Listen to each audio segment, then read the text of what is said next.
Today I want to talk about the young adult dystopia and why some like the Hunger Games were hugely successful, while others like The Darkest Minds sort of like disappeared with a bit of a whimper instead of a bang.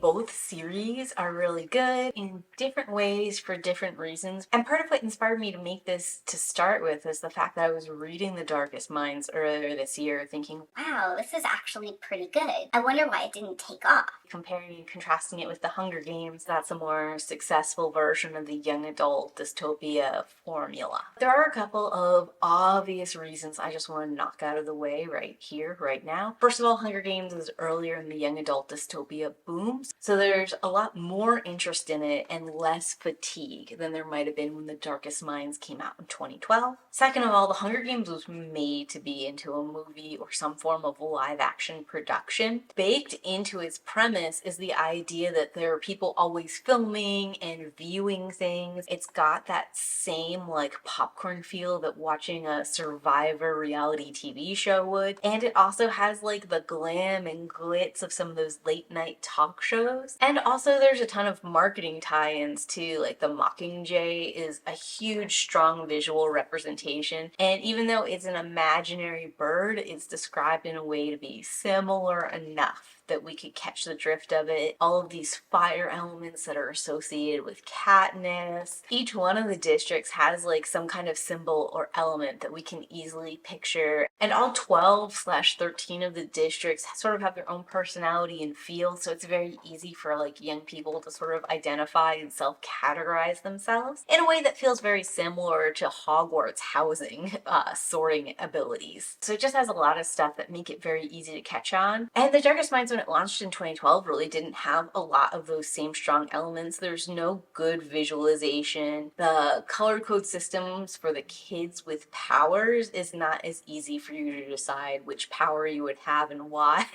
And to be honest, some of the powers kind of suck and or are never really like built out or explained. We don't get a good representation from each of the color varieties, if you will. There are a couple like very elementary symbols used by like a rebellion faction and some other faction and stuff like that. None of them are memorable. It doesn't feel special enough to merchandise. I think they would be really hard to transform all three of them into viable movies, partially because the books are so tonally different from one another. Also, it just requires a lot of different dynamic scenes and backgrounds, and some of them involve like crowds and buildings and all kind of stuff that seems like it would be a lot of money and it would take a specialized team to do, which certainly Hollywood has all that stuff, but it's nowhere near as easy to do well and cheaply as like a knockoff Survivor reality TV show where the kids actually die. Let's go ahead and dive into the similarities and the differences between The Darkest Minds and Hunger Games that might have like elevated one versus the other if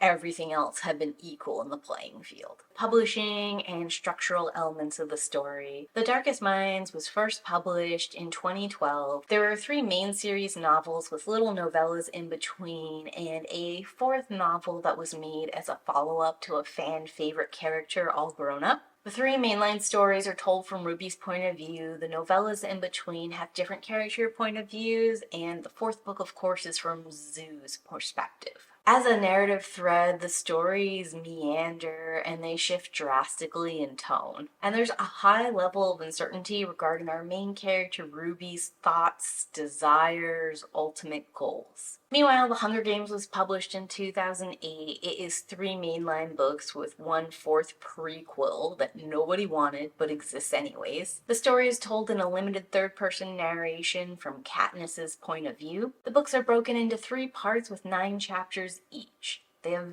very specific classic structuring. The tension, the pacing, all of it feels driven, dynamic, and purposeful. Both Alexandria Bracken and Suzanne Collins were established authors by the time they came out with these series. These are both entries into the young adult dystopia genre, and they're both books that have 3 main books with one either sequel or prequel involved in them. While Hunger Games' specific formatting and structural integrity seems to give it a huge jump, It's worth noting that publishing changed drastically between 2008 and 2012. There was a lot more access to self-publishing, and as a result, there were significantly more independently published books on the market, and ebooks had exploded in popularity, which resulted in a new form, even in traditional publishing, of rapid release marketing. Rapid release is when you have a series and you keep pushing books out very quickly before audiences can get bored or move on to something else. And a common technique to help with these rapid releases is to fill the in-between time with a novella. It seems like Darkest Minds was kind of going for that strategy. Big book, little novella, next year another big book, little novella, next year last big book. And there is a lot of pressure on an author. It removes a lot of the time, perspective, thought, letting it rest elements that go into writing a good solid book. And all of this is kind of the long way around to say that while The Hunger Games has a superior structure and overall more classic marketing strategy, The Darkest Minds novel and novella series progression makes a lot of sense for 2012 publishing market and is still something used in the publishing industry today. You're most likely to see it in independently published books, specifically in the romance genre, but it's also highly common in the young adult genre to keep attention and to keep kids pushing forward and interested in reading. Besides having superior structure, The Hunger Games also has a superior sense of drive and purpose in its narrative.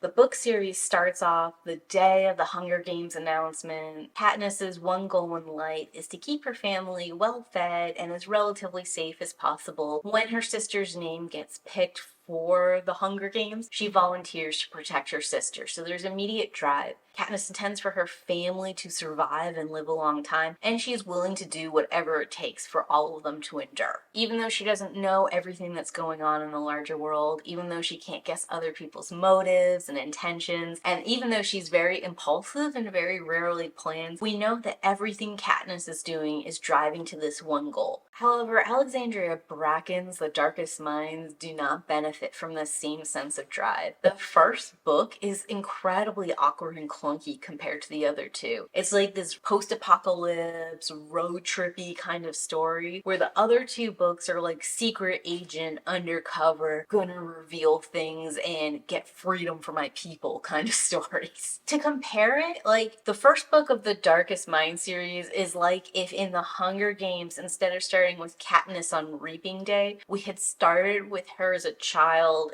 with her father in the woods learning to hunt, and done a whole book about her learning to hunt, and then close that book with her father dying in the mining accident and her mom going comatose. And then we had jumped book 2 into Reaping Day. That's kind of how The Darkest Minds feels. Probably should have started with Ruby in book 2 where she has a drive and a goal, and then flashed back to other elements in book 1 when they became relevant. And because we have that first book where Ruby doesn't know what's going on, doesn't know who she is, doesn't know what she wants, doesn't even really have like that basic survival drive going on. She just sort of is confused and lost the whole time. Even when she comes in book 2 with a strong drive and book 3 with an even stronger intention and point, there's some of that like lost girl, don't know what I want or how to achieve it or what to do with all these other players involved kind of feel to her that makes the narrative feel weak and makes it seem like Alexandria Bracken didn't know what she was doing or where she was going with the character. Even though you can read her blogs and you can see that she had a clear outline for the story, writing is just not confident or driving in the same way that The Hunger Games is. The one place where The Darkest Mind has The Hunger Games beat in this category is in its follow-up for a 4th book. While the ending to The Darkest Minds is definitely like a little weird and wishy-washy, it does leave us in this world where there are kids with different powers. Even though there's like a international agreement that these kids won't be used as weapons or spies or controlling agents in other governments, who knows what will happen when they grow up kind of moment. And we take one of the younger, more compelling kids who's able to control electricity, and we get to experience her life as she's grown up and sort of see what all these kids are doing now, all these years later. There's a lot of questions about what it means that there are kids with powers in the world, and that in theory we know how to make more kids with powers down the line. Like, to me, that's a super interesting premise and setup, and actually, besides Zoo's story being an interesting idea with a lot of places it could go, this end premise is like the beginning summary to like an excellent kids serialized TV show. Meanwhile, in the Hunger Games, there's not like a ton to do with the ending. I guess we could follow Peeta and Katniss further coming to terms and raising a family and maybe seeing what happens with all the districts in this new America without a capital. From that perspective, I sort of understand why Suzanne Collins wanted to do a prequel story of sorts, but I think President Snow is possibly the least interesting character she could have done that on. I would have loved a prequel where we dove into Finnick Odar's story, or Finnick's wife's story. I don't remember her name. I would have also liked a full novella on Haymitch's life and story. Possibly, if we had to follow someone from the capital, it would have been really cool to see Cinna or Effie. But I mean, President Snow is like the least interesting guy. Like, I don't care how he became president. I don't care if his backstory is semi-tragic. I don't care about any of it. It's very confusing to me that she chose that character. Also, in Darkest Minds, most of the villains would make compelling prequels. Like, I'm intrigued by Clancy, and I would do a prequel with Clancy's life before we meet him in book 1. I'd do a sequel with Clancy's life after all of these events. I think it's because Clancy is a child, and in a lot of ways he's victim of these circumstances as much as the other kids. He has become the villain. He's become evil and nefarious and has to be stopped. But like, the trauma that he went through that made him who he is now, maybe if we had figured out how his intentions had worked over time, or maybe we learned that he's always been this way, these are all interesting things that would be worth pursuing. So let's move into the two series setting, themes, and tone. Both books are set in the United States and have shady governments. They question power, its use, and any responsibility that may come with possessing or using that kind of power. Our characters travel across the whole country in tours, and they are a strong female protagonist ensemble-led cast. And uncovering secrets as well as bringing people to justice become huge elements of the plot. Could be that I'm American myself, but setting a young adult dystopia in the USA is almost always a good move. Whether it is a near future situation like in The Darkest Minds, where our government is just slightly corrupt or doing a little cover up of an experiment gone wrong, or it's a post-apocalyptic situation where America is barely recognizable with a new authoritarian regime in charge. Because Americans do value their personal freedoms, their individual liberties, and their like democratic government, showing how things can go wrong in this world that values those things sort of implies that it can happen anywhere, gives readers a sense of real and present danger, as well as setting it someplace that is familiar with them, where they can see the transformation happen in a horrific way. And it also gives us a chance to play on a classic American tradition of distrusting our government. Ever since America's founding, we've been sort of wary of the power and place we give government in our day-to-day lives. We're suspicious of any information withheld for national security, and we're not always confident that our leaders have our best interests at heart. So showing when things have gone terribly wrong and are obviously corrupt is always playing on some pretty common themes within our society. I do think it's done just a little bit better in The Darkest Minds versus The Hunger Games because it's near future, so the land itself is more recognizable. The government system is still our three forms of government with their checks and balances. And while I'm not sure like something in the water that makes these kids either die or have powers played super well at its time, certainly situations like what happened in Flint, Michigan, and also even how we handled stuff like the COVID pandemic and self-isolation and all that kind of stuff has made this portrayal perhaps more engaging and perhaps something that we we could twist to have more thematic meaning now than we could have at its original creation. In Hunger Games, it has an incredibly strong narrative structure. The lesson we learn is that the Capitol is bad, change is necessary to bring about something new and hopefully better for the citizens of Pan Am. And that is the main thesis statement at the beginning of the story, and is the main thesis at the end of the story. In the beginning, Katniss is like, F the Capitol, they'll starve and kill us if we let them. Resistance in any way is necessary. and in that case, she's resisting by hunting, which is illegal, feeding her family, keeping a lively trade in District 12, helping others where and when she can. Even when she's in the games and her primary goal is survival, she also is in the back of her mind thinking about whether or not people are watching her and how they're interpreting her actions and what that may mean to the folks at home. She does, wherever she can, act in defiance to what the Capitol would want. And even when the president comes to her personally and says that she has to get in line and make people believe a certain thing or her whole family's gonna die, she's always trying to balance taking care of her family, taking care of the people she cares about, and sticking it to the Capitol. And at the end of this huge war that goes on where Katniss sort of symbolically leads the rebels into an uprising against the Capitol, she's still concerned both about radical change but about defiance against an authoritarian government. So when she realizes that the new District 13 head is going to become the similar version of the Capitol as it stands just from 13, instead of killing President Snow as she was charged to, she executes the new president of her country. And we don't get to see the final results of that because Katniss gets sent away to District 12, is mentally unstable to heal and whatever. But we know that instead of choosing authoritarianism, instead of choosing a place of power, Katniss chose defiance all the way to the end. And she chose what she thought would be safest and best lives for the people. We don't get any of that strong thematic resonance in The Darkest Mind. As I said, book one should not be book one because it is just this long, winding narrative. There's something like peaceful about this dystopian road trip, and it's sort of nice to like get a feel for the world the same time as Ruby is. Pleasant to see Ruby sort of come out of her shell and make decisions about friends and family and all that kind of stuff, but it doesn't drive anything thematically or tell any larger story or sort of indicate to the audience that they should think or feel any kind of way. In the second story, she's sort of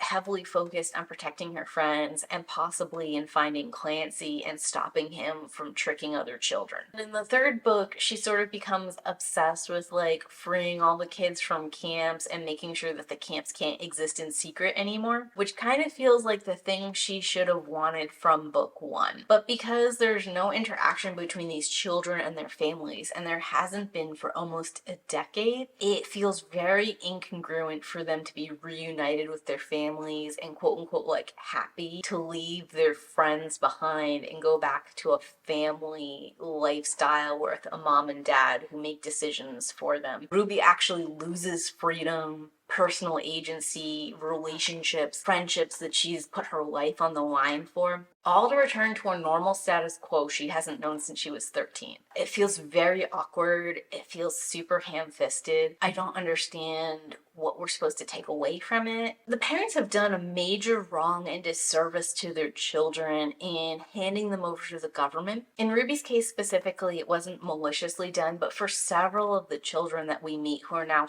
happily reunited with their families like tricked them into going to these camps, maliciously abandoned them, all kinds of awful treatment by the parents. And it's sort of like all water under the bridge and fine now. Not to mention that the government has found a cure for these powers, which is brain surgery and like some kind of medication directly in the brain, which means the surgery is very invasive and probably dangerous and probably has long-term effects that they can't know anything about. And it looks like they're gonna force some kids to undergo this procedure if they have like too much of a dangerous daughter's power. And that's not really like a satisfactory conclusion. I know one of the kids speaks up against it and they're like considering putting all these kids on a reservation, and that's equally unacceptable. Like, all of the solutions are not okay and are bad, but this is supposed to be a happy ending. And instead of like dealing with the fact that our characters are forever changed by what they experienced and can't go back to a status quo, we're kind of shoving them into this happily ever, everything is good, this is what I wanted kind of box. And it's incredibly unsatisfying. Like, Really, what Ruby wanted this whole time was to go back to her family, and she's willing to give up her friendships and relationships and freedom and everything she's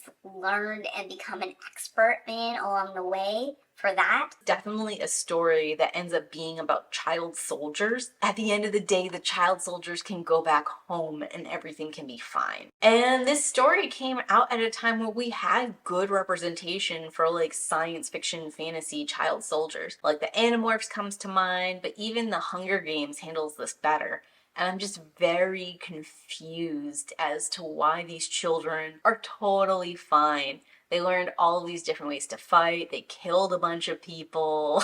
Like, they know how to do this trap and espionage and all this kind of stuff. But all they want to do is go home and play with their dolls. Overall, I just don't think the Darkest Minds series was given the right time and place to flourish as a movie franchise, and that it might be time to revamp it. I'd love to see a full series reboot where we recontextualize some of the elements that read a little bit like Japanese internment camps did in the past, and like add that to the Mexican border situation where we've separated families of parents and children, and combine a little bit of that isolation feeling we got through living through COVID, and maybe a little bit of that contamination situation we got in Flint, Michigan, how they intentionally added this chemical that hurt pregnant mothers and did this damage to the children. I do think like having kids with powers is almost always a winning gambit. If you have to put a kid in a situation where they get to learn espionage and sneak around and do all of the really cool adult things that we usually don't let kids do, I think that's definitely appealing to the young adult, middle grade dynamic. I hope you guys are looking forward to the Ballad of Songbirds movie release. And until then, keep reading. Bye!